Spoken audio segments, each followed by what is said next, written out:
एक समय की बात है, एक बहुत खूबसूरत राज्य था। उस राज्य में बहुत ही लालची आदमी रहता था जिसका नाम था कलंदर। वह उस राज्य के राजा के लिए कर जमा करने का काम करता था और उसी राज्य में रहता था। उसका काम राजा के लिए कर जमा करना था। कलंदर जिस चीज को चाहता उसे पाने के लिए लोगों से कर लेने के नियमों को बदल देता और कर के नाम पर उनसे जो चाहता वह हासिल कर लेता। सभी लोग ध्यान से सुनो, राजा ने इस महीने से कर में बढ़ोतरी कर दी है। ये तो हर महीने का है, आप तो हर तरह की चीज पर कर बढ़ा देते हो। ये मेरा नहीं, राजा का आदेश है जिस पर हम सबको सहमत होना होगा। वैसे भी कौन सा ऐसा महीना गया है जो आप बिना कर लिए हुए यहाँ से निकले हो? कलंदर अपने मन में सोचता है, अगर कर नहीं लिया तो अपना घर कैसे भरूंगा? राजा के यहाँ नौकरी इसीलिए तो की थी। अब आप कर में क्या लोगे? जैसे उनकी बकरियां, बैल, फसल इत्यादि। धीरे धीरे कलंदर के लालच की आदत की बात पूरी जगह फैल गई। कलंदर के कारण सब लोग वहां पर रहने से डरते थे। उसके पड़ोसी गांव में राघव नाम का किसान रहता था। राघव का एक बेटा था विशाल, जो बहुत ही चालाक और बुद्धिमान था। राघव का परिवार बड़ी गरीबी में जी रहा था, लेकिन राघव का सपना था कि उसका बेटा एक बहुत बड़ा आदमी बने। यही सोचते हुए वो घर से निकलकर अपने पड़ोस के चाय वाले के पास गया। वहां पर उसके दोस्त बैठे थे और चाय पी रहे थे। चाय की चुस्की लेते हुए उनके बीच कलंदर की बात शुरू हो गई। कलंदर के बारे में पता चला, उसने फिर कर बढ़ा दिया है। हाँ, जब देखो कुछ न कुछ ले जाता है कर के नाम पर। अरे यार, हम क्या कर सकते हैं जब राजा उसे पूरा सहयोग करता है। और उधर पास ही विशाल भी गुजर रहा था। उसने गांव वाले और अपने पिताजी की बात सुन ली थी, तो विशाल ने लालची कलंदर के बारे में सुना। उसने निश्चय कर लिया और बोला, मैं किसी न किसी तरह से इस लालची कलंदर को राजा से सजा जरूर दिलवाऊंगा। राजा को कलंदर के इस लालची स्वभाव के बारे में पता नहीं है, इसीलिए ये मुंह मांगे कर वसूल कर सबको सताता है। कलंदर एक बड़ा ही शातिर और चालाक आदमी था, इसलिए विशाल ने बहुत सोच समझकर एक योजना बनाई। अपने परिवार के सो के उठने से भी पहले वह अपने पिता के बगीचे में गया और वहां लगे एक छोटे से आम के पेड़ को खोज निकाल लिया। विशाल पेड़ को लेकर जल्दी जल्दी कलंदर के गांव की तरफ निकल पड़ा। उसे किसी भी तरह सुबह के समय ही अपनी योजना के अनुसार कलंदर के सामने पहुंचना था, वो भी तब जब वह लोगों से कर वसूल रहा हो। ठीक समय पर विशाल कलंदर के सामने पहुंच गया। उस समय कलंदर लोगों से कर वसूल कर रहा था। विशाल अपना परिचय देते हुए बोला, सरकार, मैं विशाल हूँ, अभी आया हूँ और मुझे ये पता नहीं है कि इस गांव में एक गरीब आदमी कितना कर देता है, क्योंकि मैं एक बहुत ही गरीब आदमी हूँ और मेरे पास देने के लिए कुछ भी पैसे नहीं है। कुछ ना कुछ तो तुम्हें देना ही होगा। तुम्हारे पास क्या है? जादुई पेड़? जादुई पेड़ का नाम सुनकर कलंदर बड़ा खुश हुआ। आखिर इसमें क्या जादू है? विशाल ने चालाकी से हंसते हुए कहा, अरे मालिक, ये बहुत ही कमाल का पेड़ है। जो भी इसके पत्तों को छूता है वो कई घंटों के लिए लोगों को दिखाई नहीं देता। वो पूरी तरह से लोगों के सामने से गायब हो जाता है, पर वो सबको देख सकता है। लालची कलंदर को विशाल की बात पर भरोसा नहीं हुआ। क्या तुम मुझे ऐसा करके दिखा सकते हो जिससे मुझे यकीन हो जाए कि ये एक जादुई पेड़ है?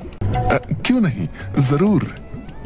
विशाल ने सोचा, क्यों ना इसको थोड़ा बढ़ा चढ़ा कर बोला जाए, जिससे ये कलंदर बिना सोचे ही यकीन कर ले। इस पेड़ का अगर कोई एक पत्ता खाता है या अपने माथे पर रख लेता है तो वो दिखाई नहीं देता है। खाकर देखो, आप दिख जाओ अगर किसी को तो बोलना। ठीक है, खाकर देखते हैं। बताओ, हम दिख रहे हैं तुम्हें? नहीं, बिल्कुल नहीं दिख रहे हो। विशाल की बात सुनकर लालची कलंदर ने उसे ऊपर से नीचे तक देखा।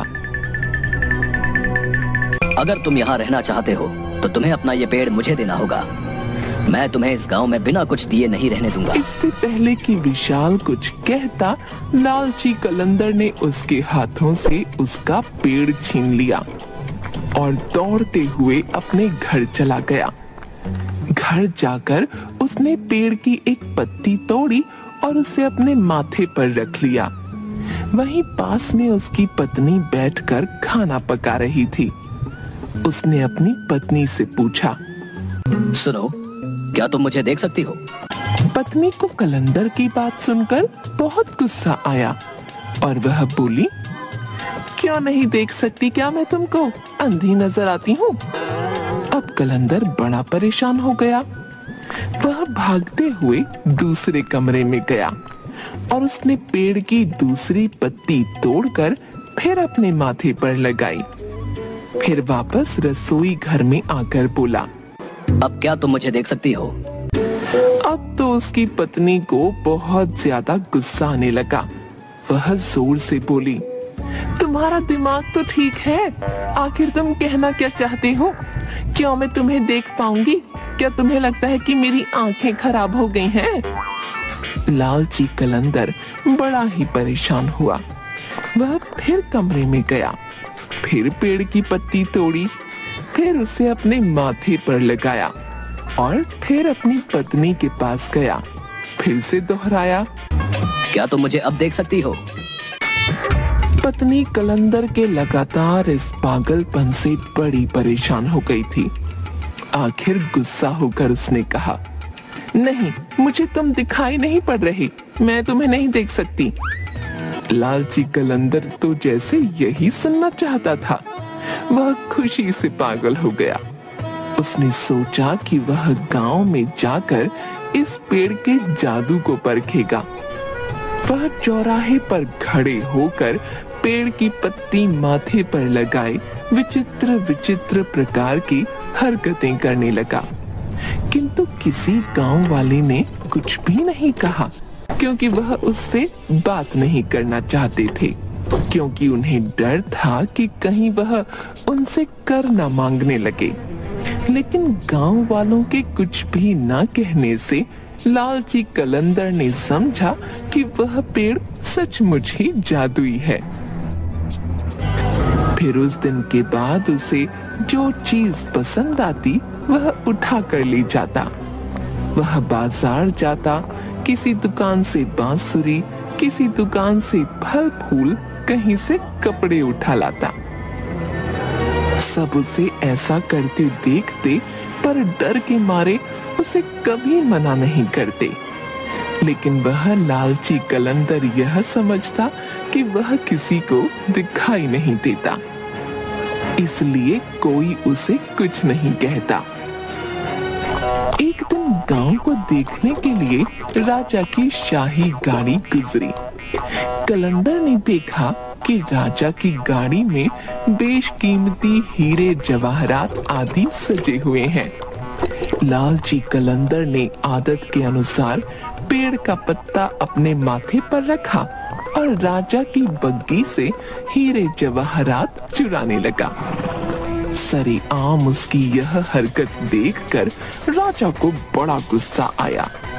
उन्होंने चिल्लाकर कहा, गिरफ्तार करो इसे। महाराज, मुझे क्षमा करें, इसमें मेरी गलती नहीं है। एक गरीब आदमी ने मुझे ये जादुई पेड़ दिया, जिसकी पत्तियां अपने सर पर रखकर मैं अदृश्य हो जाता था। लेकिन आज मुझे पता चला कि वो झूठ बोल रहा था, क्योंकि आपने मुझे देख लिया और मैं गायब नहीं हुआ। राजा को उसकी बात सुनकर बहुत गुस्सा आया। राजा ने कहा, ये तो बिल्कुल ही पागलों की तरह बातें कर रहा है। क्या कोई पेड़ ऐसा भी होता है जिसकी पत्ती माथे पर रखकर कोई गायब हो जाता है? ऐसे पागल आदमी को हम कर वसूली के काम पर नहीं लगा सकते। राजा ने तुरंत ही कलंदर से उसकी नौकरी छीन ली और इसके बाद लालची कलंदर सारी जिंदगी उसी गांव में लोगों के सामने अपना मुंह छुपाकर जीता रहा। अपने लालच के कारण उसे सारी जिंदगी शर्मिंदगी झेलनी पड़ी। गांव वालों को जब पता चला कि विशाल ने किस चालाकी से कलंदर को उसके अन्याय की सजा दिलाई है, तो सभी ने उसकी बड़ी सराहना की। और जब यह बात राजा तक पहुंची तो राजा ने विशाल को महल में बुलाया और उसे उसकी बुद्धिमान होने का सबूत मांगा।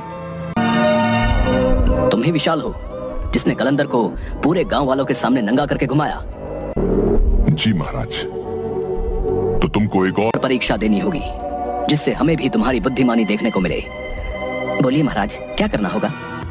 तुम एक काम करो, ये 2 माला रखी है, एक असली फूलों की है, एक नकली फूलों की। अगर तुम इन दोनों में से कौन सी असली है और कौन सी नकली है, ये बिना छुए और पास आए बता पाओगे। अगर तुमने सही बताया तो हम तुम्हें राज्य का नया कर अधिकारी नियुक्त कर देंगे।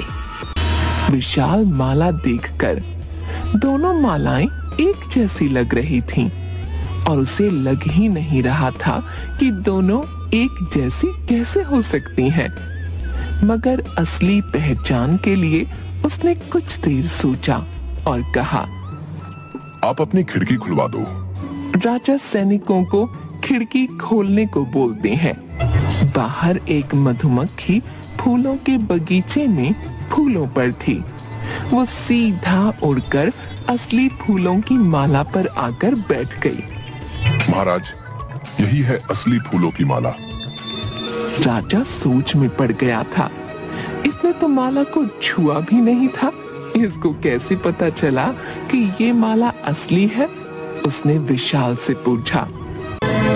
तुमको कैसे पता चला कि ये असली माला है? ये बहुत ही आसान था। कैसे? हमें भी समझा सकते हो? आपकी जो खिड़की है वो आपके बगीचे के बिल्कुल पास में है। आपके बगीचे में फूल लगे हैं और उन पर मधुमक्खियां मंडराती रहती हैं। उसी तरह जो असली फूल होता है उस पर मधुमक्खी बैठ जाती है। मैंने भी वही सोचकर आपको खिड़की खोलने को कहा। जिस तरह से मधुमक्खी बाहर से आ गई और असली माला पर आकर बैठ गई है। तुम तो सच में बहुत होशियार हो। मुझे ये देखकर अच्छा लगा। राजा ने विशाल की बुद्धिमानी देखकर विशाल को ही कर वसूली की नौकरी दे दी और विशाल न्यायपूर्वक गांव में कर वसूली का काम करते हुए आराम से जीवन बिताने लगा। लालच और अन्याय के कारण कलंदर को अपनी जिंदगी लोगों के ताने सुनकर शर्मिंदगी के साथ बितानी पड़ी।